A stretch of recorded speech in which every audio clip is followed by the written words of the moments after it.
Let's say him and Khabib did some super fight. You think he beats Khabib? Isn't that a great fight? George has a lot of his great balance. Matt Hughes found out the hard way, and Johnny Hendricks even had a tough time, and he took Johnny down. But both those guys you just mentioned ain't no Khabib. Khabib, how do I package this? Khabib is a pressure fighter that's going to take 20 takedowns, and he only need 1 or 2 to get the job done. George St. Pierre, I think, is a distance keeper. He has a long range and a long distance. And great jab. Great jab. He can keep you off of him. He's going to have the reach advantage, and I think if he takes him down, I think he has a more dangerous guard than some of the guys. But the thing about Khabib, the way he takes you down, he locks you up, he occupies your upper body, he foot sweeps you or trips you. That forces you in half guard or mount most of the time. Yeah. So he never really just, playing in somebody's guard. No, or most guys, and it hasn't worked with anyone, his 28 fighters. Most guys, when they get taken down, they feel that they got to get back and create a base and they give him his back, which he just rides them. I want to fight Khabib. Also, I'd love that. He's not going to take me down at 165. Yeah, I'll fight him at a catchweight. Yeah. I think we were talking about this in the gym. Funny you bring it up, and I'm impressed with Khabib, but I see a lot of openings. Really? I see a lot of openings the way he fight. Probably for style. As far as the striking. Maybe. I mean, just think about this.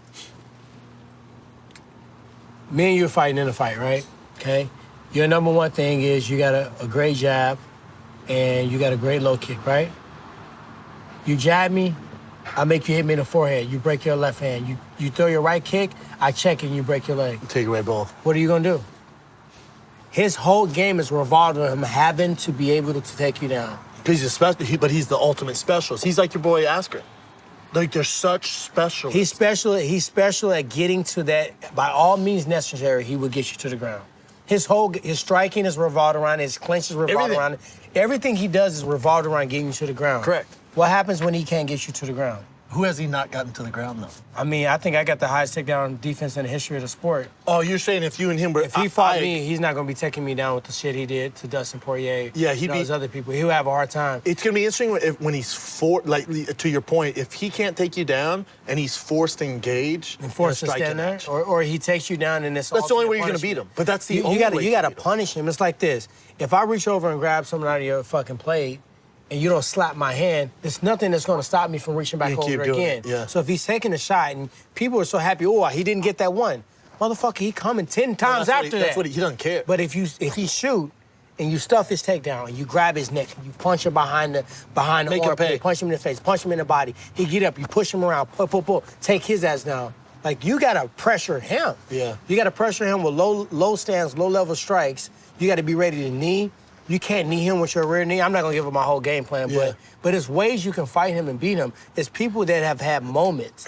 Michael Johnson ain't strong and big enough and powerful enough to deal with Khabib. Well, he had his moments as far as just rocking him off He has some those moments, but when it came down to just the gritty, grinding part of it, he don't possess it. Edson Barboza don't possess the takedown defense.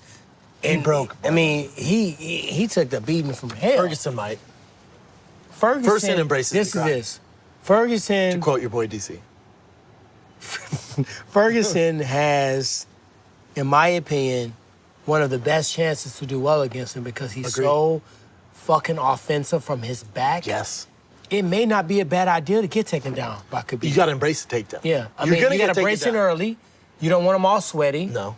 Khabib doesn't have a huge neck. Yeah. So you being able to get all these different moves on him is not that great. So if I was fucking Tony...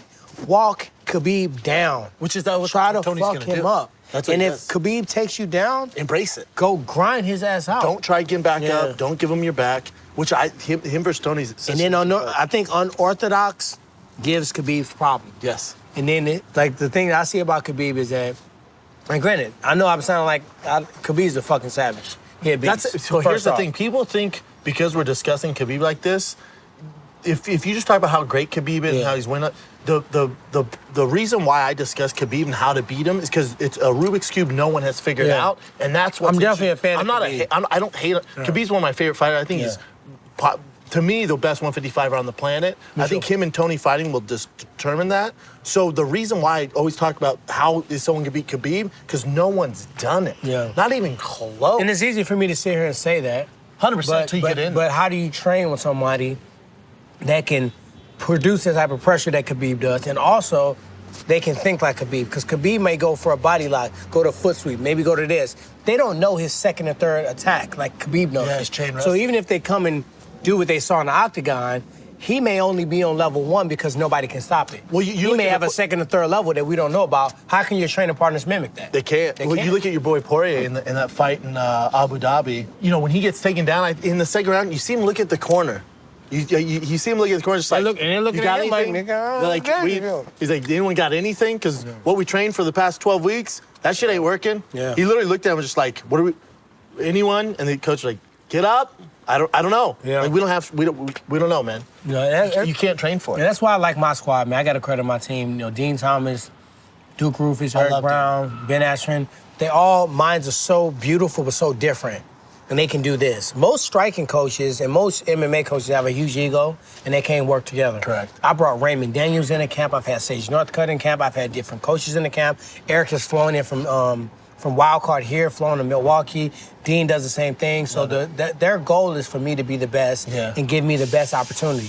Duke said, I'm not your striking coach. I'm your winning coach. So if a motherfucker Whatever put his it neck takes. out, choke his ass. Choke his ass, yeah. Don't drop 100%. and knee him in the face and elbow him No, to make yeah. me feel good. Yeah. Beat his ass, win it, and dominate. Your boy